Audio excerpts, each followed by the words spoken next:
السلام علیکم ورحمۃ اللہ وبرکاتہ۔ امید ہے کہ احباب بخیر ہوں گے، اللہ سبھی کو اپنے حفظ و امان میں رکھے۔ سوال و جواب کی لائیو سیشن میں پھر سے حاضری ہوئی ہے۔ کچھ سوالات احباب کے آئے ہیں جن کا جواب دینا ہے۔ محمد عبداللہ آرن جونپور یو پی سے پوچھتے ہیں، ایک شخص کی شادی ہو چکی ہے لیکن وہ غیر محرم سے زنا کرتا ہے، اس کا گناہ کیا ہوگا؟ نیز یہ بھی بتا دیں کہ اس کے نکاح پر کوئی اثر پڑے گا؟ لیکن نکاح پر تو کوئی اثر نہیں پڑے گا اس زنا سے، لیکن یہ شخص ظاہر ہے ڈبل مجرم ہے۔ زنا خود بہت ہی بڑا جرم ہے، اور اب صلی اللہ علیہ وسلم نے جو فرمایا کہ جو شخص زنا کرتا ہے تو اس وقت میں اس کا ایمان خارج ہو کر کے سایہ کی طرح سے اوپر ہو جاتا ہے، اور بڑی سخت سزا کا ذکر فرمایا ہے اب صلی اللہ علیہ وسلم نے اس کے بارے میں۔ تو جرم ہے، اگر غیر شادی شدہ ہوتا تو بھی جرم ہوتا، شادی ہو چکی ہے، جائز طریقے سے اپنی شہوت بھی پوری کر سکتے ہیں، پھر بھی زنا کاری ہے، تو ظاہر ہے یہ بہت بڑا جرم ہے جس سے توبہ ضروری ہے اور پرہیز بھی ضروری ہے۔ عرفان صدیقی غنی پور بسکھاری امبیڈکر نگر یو پی سے پوچھتے ہیں، حضرت میرا سوال یہ ہے کہ سورہ علق میں آخر میں سجدے کی آیت ہے تو اس کو کس طرح سے نماز میں پڑھا جائے، رہنمائی فرمائیں۔ میرے خیال سے آپ یہ پوچھنا چاہتے ہیں کہ وہاں پہ آیت پوری ہو رہی ہے اور سجدہ بھی ہے، تو اب ہم کیا کریں؟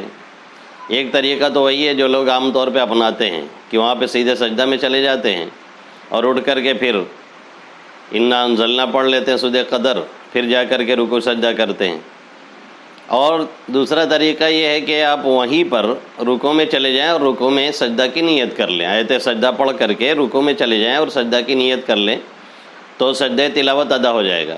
اور اگر اسی آیت پہ آپ سجدہ رکوع کر کے سجدہ میں چلے گئے، رکوع میں آپ نے نیت نہیں کی، تب بھی وہ سجدہ میں سجدہ تلاوت ادا ہو جائے گا بغیر نیت کیے ہوئے بھی۔ بہت سے لوگ اس مسئلے سے چونکہ واقف نہیں ہوتے ہیں، اس لیے وہ بیچارے اس پر رکوع سجدہ نہیں کرتے ہیں، بلکہ چلے جاتے ہیں سیدھے سجدہ کر لیتے ہیں، پھر اٹھ کر کے ایک سورہ پڑھتے ہیں، پھر جا کر کے پھر سجدہ کرتے ہیں اور سمجھتے ہیں کہ اس کے بغیر نہیں ہوگا، حالانکہ اس کے بغیر بھی سجدہ ادا ہو جائے گا سجدہ تلاوت۔ وہ اس طریقے سے کہ آپ اسی آیت پہ رکوع کریں، رکوع میں نیت کر لیں، یا تو پھر رکوع میں نیت نہ کریں، سجدہ میں چلے جائیں، تو جب سجدہ میں جائیں گے تو خود بخود سجدہ تلاوت بھی ادا ہو جائے گا۔ فیضان احمد اعظمی سعودی عرب سے پوچھتے ہیں، قربانی کے لیے دمبا لیا ہوں لیکن نشانی کے طور پر کان کٹا ہے، کان جو کٹا ہے وہ پہچاننے کے لیے کاٹتے ہیں، کیا اس کی قربانی کی جا سکتی ہے؟ اگر کان لمبائی میں چرا ہوا ہے یا تھوڑا سا سائڈ سے جیسے نشان وغیرہ لگا دیتے ہیں تب تو کوئی حرج نہیں ہے، اور اگر تہائی سے زائد کان کٹ گیا ہے تو پھر اس کی قربانی صحیح نہیں ہے۔ ریحان احمد باغ پورا گرینی جونپور سے پوچھتے ہیں، حدیث کا مفہوم ہے مسلمان کے لیے حلال نہیں کہ وہ اپنے مسلمان بھائی سے 3 سے زیادہ قطع تعلق کرے، لیکن اگر کوئی بار بار اس کو ذلیل ذا سنی محترم زال سے ذلیل کرے تو اس کا کیا حکم ہے؟ دیکھیں، حکم تو یہی ہے کہ بھائی قطع تعلق سے جہاں تک ہو سکے پرہیز کیا جائے، اور ہمیشہ تعلقات کسی نہ کسی درجے میں بنے رہیں۔ سلمن قطعک واعف عمن ظلمک واحسن الی من اساء الیک ولمن صبر وغفر ان ذلک لمن عزم الامور، کوئی معاف کر دے اور صبر سے کام لے اور پھر بھی جڑا رہے، یہ بڑی ہمت کا کام ہے، لیکن یہ کہنا بہت آسان ہے، بیان کرنا بہت آسان ہے، اس پہ تقریر بہت لچھے دار آسان ہے، کرنا بہت مشکل ہے، بہت مشکل ہے۔ لیکن اگر آپ کسی کا جو کر رہا ہے اس کے برابر سرابر جواب دے رہے ہیں تو بھی کوئی حرج نہیں۔ وَلَمَنْ انتَصَرَ وَغَفَرَ إِنَّ ذَلِكَ وَلَمَنْ انتَصَرَ بَعْدَ ظُلْمِهِ فَأُولَٰئِكَ مَا عَلَيْهِم مِّن سَبِيلٍ۔ اب اگر قطع تعلق سے بچنا ہے تو اس کا ایک طریقہ ہے کہ کسی دینی یا دنیاوی مصلحت سے اگر آدمی کسی سے دوری اختیار کر لے، حسد نہ ہو، جلن نہ ہو، بغض نہ ہو، اس کی بدخواہی دل میں نہ ہو، قطع تعلق مقصود نہ ہو، مقصد یہ ہے کہ اسے تنبیہ ہو جائے یا ہم اپنے آپ کا بچاؤ کر لیں، تو اس طرح سے اگر آدمی دوری اختیار کرے تو کوئی حرج نہیں، شرعاً اس کی اجازت ہے۔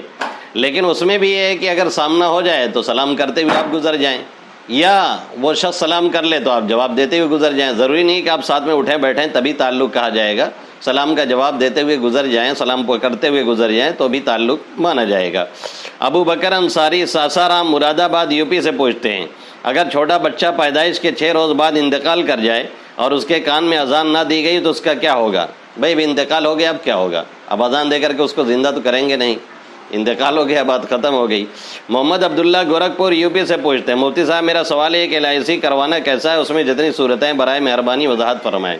لائف انشورنس جیون بیمہ یہ صحیح نہیں ہے، یہ تمام کے تمام قمار اور سود اور جوئے پہ مبنی ہے، جس کی وجہ سے یہ جائز نہیں ہے۔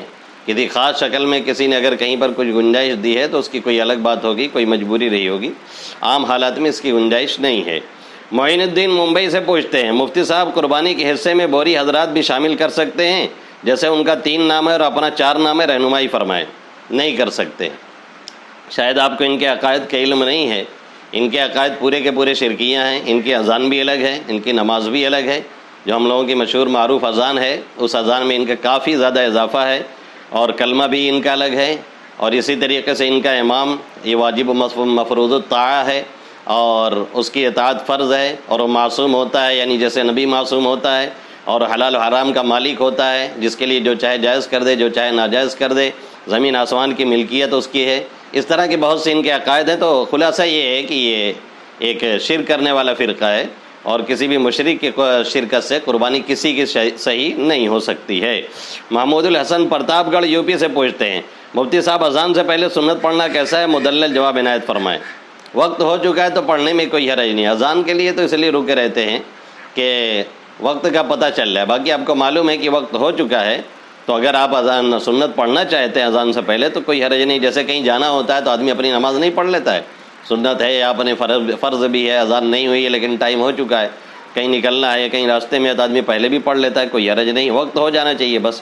عبد الرحمن بھادو اعظم گڑھ یو پی سے پوچھتے ہیں، سوال یہ ہے کہ جمعہ میں بیان کے دوران ڈبہ یا رومال پھرا کر مسجد کے لیے اس طرح چندہ کرنا درست ہے یا نہیں؟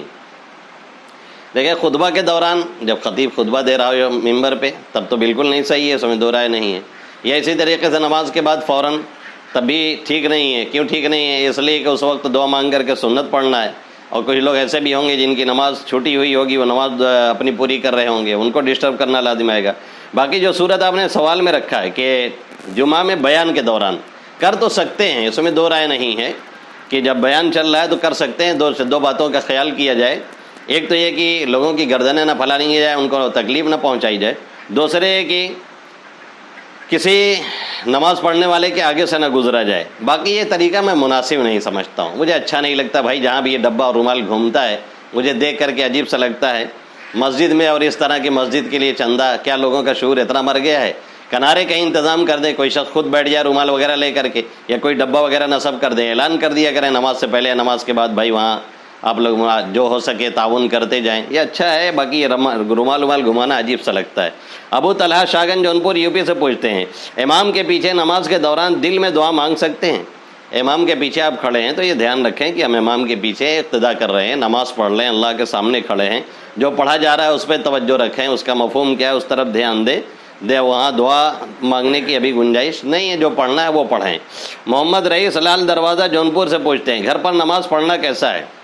اگر کسی شرعی مجبوری سے پڑھ لیں تو کوئی حرج نہیں ہے، ورنہ نماز ناقص ہوگی۔ حدیث میں لا صلاۃ لجار المسجد الا فی المسجد، مسجد کے بغل میں رہنے والے کی نماز صرف مسجد ہی میں ہوتی ہے، یعنی کامل نماز وہی ہوگی، باقی ان کو نماز پڑھنے کا فریضہ تو ساقط ہو جائے گا لیکن جو ثواب ہے پورے طور سے حاصل نہیں ہوگا۔ محمد شاہد دمباد جھارکھنڈ پہ پوچھتے ہیں، مقروض پر قربانی جائز ہے یا نہیں؟ اگر کوئی قرض دار ہے اور قرض والا سامنے کھڑا نہیں، یعنی وقت اس کا ہو چکا ہو، قرضہ ادا کرنا تب تو ضروری ہے بھائی، فوراً اسے ادا کریں۔ مہلت ہے، ٹائم ہے، تو آپ کا دوسرے سے لے کر کے یا خود اپنے پیسے سے قربانی کر سکتے ہیں، کوئی حرج نہیں ہے۔ محمد اشرف پٹریا جونپور یو پی سے پوچھتے ہیں، جھینگا کھانا حرام ہے یا حلال ہے؟ بہت سے لوگ کہتے ہیں حرام ہے۔ جھینگا کے بارے میں اصل میں علماء اس لیے کنفیوژن کا شکار ہیں کہ ماہرین خود کنفیوژن کا شکار ہیں۔ جو مچھلی کے ماہر ہیں، جو دریا وغیرہ میں دیکھ ریکھ کرتے ہیں، ملا وغیرہ، ان سے سب لوگ پوچھتے رہتے ہیں تو وہ لوگ خود دو رائے رکھتے ہیں، کوئی کہہ رہا ہے مچھلی ہے، کوئی کہہ رہا ہے مچھلی نہیں ہے۔ دیکھنے میں بھائی تو کرونا ہی نظر آتا ہے، کیڑا ہی دکھتا ہے۔ شیخ تقی عثمانی حفظہ اللہ تعالیٰ نے پہلے لکھا کہ کھا نہیں سکتے، دوسرے مقالے میں انہوں نے لکھا کہ جس کی طبیعت کہے کھائے، جس کی طبیعت کہے نہ کھائے۔ اس لیے ہمارے علماء کی دونوں رائے ہیں، اگر کوئی کھاتا ہے تو آپ اس پہ کچھ نہیں کہہ سکتے ہیں، کوئی نہیں کھاتا ہے، طبیعت نہیں کہتی تو مت کھائے۔ دیکھنے میں تو بہرحال وہ مچھلی نہیں لگتا ہے، اسی لیے بہت سے ماہرین کہتے ہیں کہ not his fish like his fish, وہ مچھلی تو نہیں ہے، ہاں مچھلی جیسا دکھ رہا ہے۔ محمد عرفان مو یو پی سے پوچھتے ہیں، آج کل لوگ قصائی سے قربانی کرواتے ہیں تو پہلے کوئی عالم یا پڑھا لکھا آدمی جانور پہ بسم اللہ پڑھ کر چھری چلاتا ہے اور گردن کا کچھ حصہ کاٹ کر چھری قصائی کے سپرد کر دیتا ہے، پھر قصائی گردن کو اچھی طرح کاٹتا ہے، تو پوچھنا یہ تھا کہ کیا قصائی بھی مولوی کے ہاتھ سے چھری لینے کے بعد بسم اللہ پڑھ کر کاٹے گا یا بغیر پڑھے؟ اگر بغیر پڑھے بسم اللہ کیے کاٹ دیا تو کیا حکم ہے؟ مدلل و مفصل جواب عنایت فرمایا۔ اچھا سوال آپ نے کیا ہے، اور یہ بہت سے لوگوں کو مسئلہ کے علم نہیں ہوتا اور ان کا جانور جو ہے وہ حلال نہیں رہ جاتا ہے۔ اگر ذبح کرنے والے کے ساتھ ذبح کرنے میں اور لوگ تعاون کر رہے ہیں، چھری چلا رہے ہیں، تو سب کے لیے بسم اللہ پڑھنا ضروری ہے۔ ذبح کرنے والے نے اگر چاروں رگیں کاٹ کے چھری دیا ہے یا 3 رگیں کاٹ دی ہیں، نرخرا جس سے سانس لیتا ہے، کھانے کی رگ ہے، سائیڈ والی دونوں رگیں، ان میں سے اگر 3 کاٹ دیا ہے تب تو کسی اور نے لیا، بسم اللہ پڑھا نہیں پڑھا چلا دیا، تب تو جائز ہو جائے گا۔ لیکن پوری رگیں اس نے نہیں کاٹی ہیں، اس سے پہلے ہی، جیسے چھوٹے بچے بہت سی مرتبہ ذبح کرتے ہیں تو بڑا بھی اس میں شریک رہتا ہے، تو ہر ایک پر بسم اللہ پڑھنا ضروری ہے۔ یا تھوڑا سا آپ چلا کر کے قصاب کو دے دیتے ہیں تو اس کے لیے بھی بسم اللہ پڑھنا ضروری ہے۔ اگر بھولے سے نہیں پڑھا ہے تب تو خیر گنجائش ہے، اور اگر مسئلے کا علم نہیں تھا، جان بوجھ کر کے نہیں پڑھا ہے، تو بالکل کھانا اس جانور کا درست نہیں ہے۔ تعاون کرنے والے پر ہر ایک پر بسم اللہ پڑھنا ضروری ہے جو لوگ ذبح میں شریک ہیں۔ محمد فیاض بنہرا پٹیلا مقیم حال عمان سے پوچھتے ہیں، شمیم بھائی پوچھنا یہ ہے کہ ہم جہاں عمان میں رہ رہے ہیں وہاں سے ہم کئی 100 کلومیٹر دور ایک جگہ گئے ہیں اور یہاں 3-4 روز رکے ہوئے ہیں اور 4-5 روز شاید اور رہنا پڑے، تو کیا ہم قصر کریں گے یا اتمام کریں گے؟ سفر والی نماز پڑھیں گے یا ہم پوری نماز پڑھیں گے؟ اور دوسرا سوال یہ ہے کہ جہاں پر ہم عمان میں رہتے ہیں وہاں سے اکثر ہمیں 300-400 کلومیٹر گاڑی چلا کر کے صبح میں نکلنا پڑتا ہے، اور ہم لوگ شام کو پھر مغرب کے وقت یا عشاء بعد یا رات میں کسی وقت جہاں پر مستقل رہائش ہے وہاں آ جاتے ہیں۔ تو اس دوران جب ہم گاڑی چلا کر کے دور جاتے ہیں تو وہاں پر ہم سفر والی نماز پڑھیں گے یعنی قصر کریں گے یا اتمام کریں گے؟ یہ ہمارے درسی ساتھی ہیں، اسی لیے انہوں نے سوال شمیم بھائی کر کے کیا ہے۔ فیاض صاحب پرائمری کے ساتھی ہیں، بہت ہی نیک طبیعت ساتھی ہیں ہمارے۔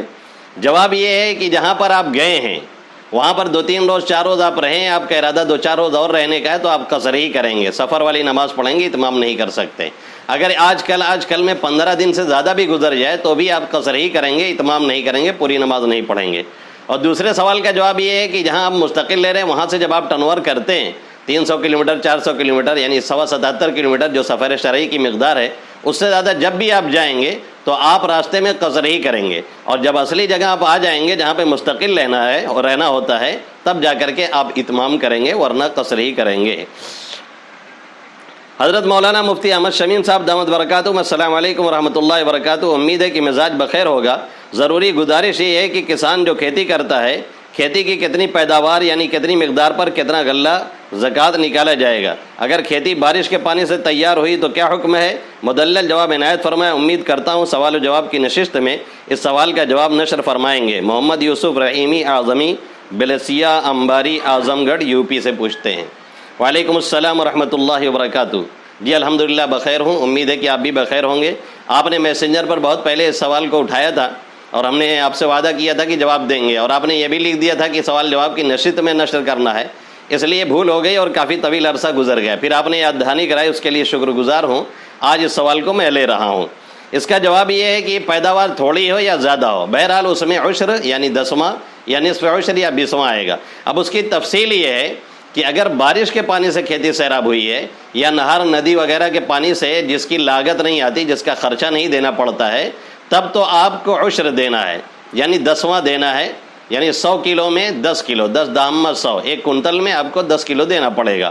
اور اگر بارش کے پانی سے یا اسی طریقے سے بارش کے پانی سے نہیں بلکہ نہر وغیرہ کے پانی سے سیراب کیا ہے، جس کی لاگت آئی، جس کا خرچہ دینا پڑتا ہے، تب پھر آپ کو نصف عشر یعنی 20واں دینا پڑے گا، یعنی 100 کلو میں 5 کلو، 20 5 100، جو عوام میں 40واں مشہور ہے، یہ یہاں پہ 40واں نہیں چلتا ہے، مالنے کہاں سے مشہور ہو گیا ہے، یہ تفصیل ہے۔ اور اگر بارش کے پانی اور نہر وغیرہ کے اس پانی سے سیراب کرنا پڑتا ہے جس کی لاگت بھی آتی ہے، خرچہ بھی دینا پڑتا ہے، دونوں پانی چلتا ہے، تو پھر دیکھا جائے گا کہ اکثر حصہ کس پر گزارا کیا گیا ہے۔ اگر زیادہ حصہ بارش کے پانی سے کام چلا ہے تب تو عشر آئے گا، اور اگر زیادہ حصہ ایسے پانی سے لیے کام نکالا گیا ہے جس کی لاگت آئی، جس کا خرچہ دینا پڑا ہے، تب نصف عشر آئے گا۔ یہ آپ کے سوال کی تھوڑی سی تفصیل تھی۔ سوال و جواب کا لائیو سیشن پورا ہوا۔ السلام علیکم ورحمۃ اللہ وبرکاتہ۔